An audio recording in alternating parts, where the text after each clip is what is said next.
നമുക്കിന്ന് നല്ല സ്പൈസി ആയിട്ടുള്ള അടിപൊളി ഒരു മാഗി മസാല തയ്യാറാക്കിയാലോ? സാധാരണ പാക്കറ്റിൽ നിന്നും കിട്ടുന്ന മസാലയുടെ കൂടെ കുറച്ച് ചേരുവകളോട് ചേർത്ത് നല്ല അടിപൊളി ഒരു മാഗി മസാല തയ്യാറാക്കാം. അപ്പോൾ നമ്മുടെ ഇന്നത്തെ സ്പെഷ്യൽ മാഗി മസാല തയ്യാറാക്കാനായിട്ട് ഞാനൊരു പാത്രം ഇവിടെ അടുപ്പത്ത് വെച്ചിട്ടുണ്ട്. നമുക്കതിലേക്ക് കുറച്ച് എണ്ണ ഒഴിച്ചു കൊടുക്കണം.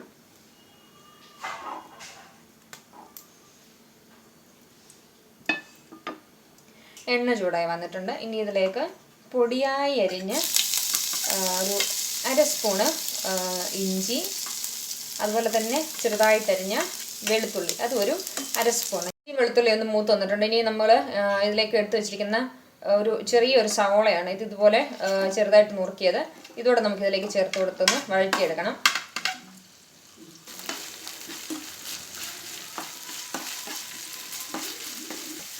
ഇപ്പോൾ ഞാനൊരു 2 പാക്കറ്റ് മാഗിയാണ് എടുക്കുന്നത്. അപ്പോൾ ഒരു തക്കാളിയുടെ പകുതി, കുറച്ച് പച്ചപ്പട്ടാണി, അത് നമുക്ക് ഇതിനകത്തിലിപ്പോൾ ക്യാരറ്റ് വേണമെന്നുണ്ടെങ്കിൽ ക്യാരറ്റ് ചേർക്കാം. ഇതുപോലെ നമുക്ക് ഇഷ്ടമുള്ള പച്ചക്കറികൾ എന്ത് വേണമെന്നുണ്ടെങ്കിലും നമുക്ക് ചേർക്കാം. ഇനി ഞാനൊരു ക്യാപ്സിക്കത്തിൻ്റെ പകുതി, ഒരു 2 ബീൻസ് ഇത്രയും കൂടെ അരിഞ്ഞതോട് ചേർത്തത് നല്ലതുപോലെ ഒന്ന് വഴറ്റിയെടുക്കാം. ഒരല്പം ഉപ്പിട്ട് കൊടുക്കണം. അപ്പോൾ നമ്മുടെ പച്ചക്കറി ഏകദേശം ഒന്ന് ജസ്റ്റ് ഒന്ന് വാടി വന്നിട്ടുണ്ട്.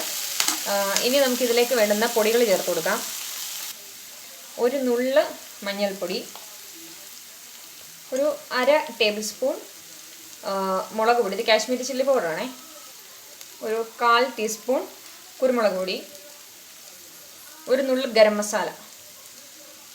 ഇതെല്ലാം കൂടി നല്ലതുപോലെ ഒന്ന് വഴറ്റിയെടുക്കണം. അതായത് ഈ പൊടികളുടെയൊക്കെ ഒരു റോ ഫ്ലേവർ ഉണ്ടല്ലോ, അതൊന്ന് മാറുന്നത് വരെ ഒന്ന് ഇളക്കി യോജിപ്പിക്കുക. ഒരുപാട് മൂത്ത് പോകണ്ട, എന്നാൽ പച്ചമണമൊക്കെ ഒന്ന് മാറുന്നത് വരെ ഒന്ന് ഇളക്കി കൊടുക്കാം. കുറച്ച് മല്ലിയില,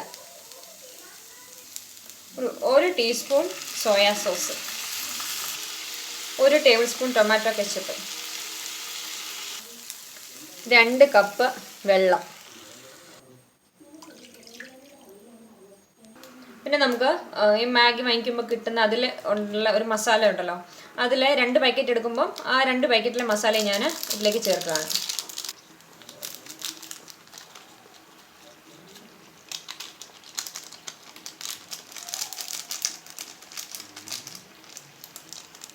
ഇനി മസാല എല്ലാം കൂടെ ചേർത്ത് നല്ലതുപോലെ ഒന്ന് തിളച്ച് വരട്ടെ.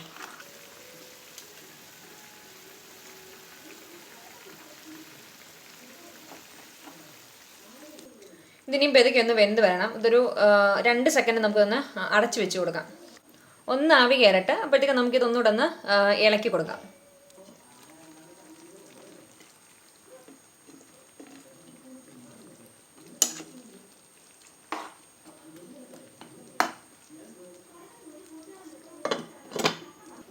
നല്ലതുപോലെ ഒന്ന് യോജിപ്പിച്ച് കൊടുക്കാം.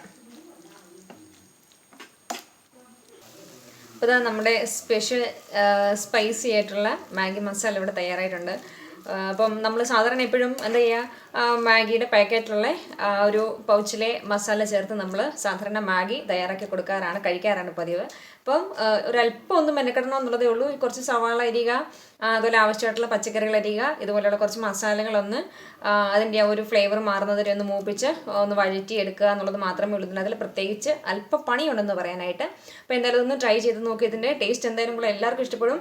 കുട്ടികൾക്കായാലും അല്പം എരിവുണ്ടെന്ന് പറഞ്ഞാലും നല്ല ടേസ്റ്റാണ്. എന്തായാലും ഒന്ന് ട്രൈ ചെയ്ത് നോക്കുക.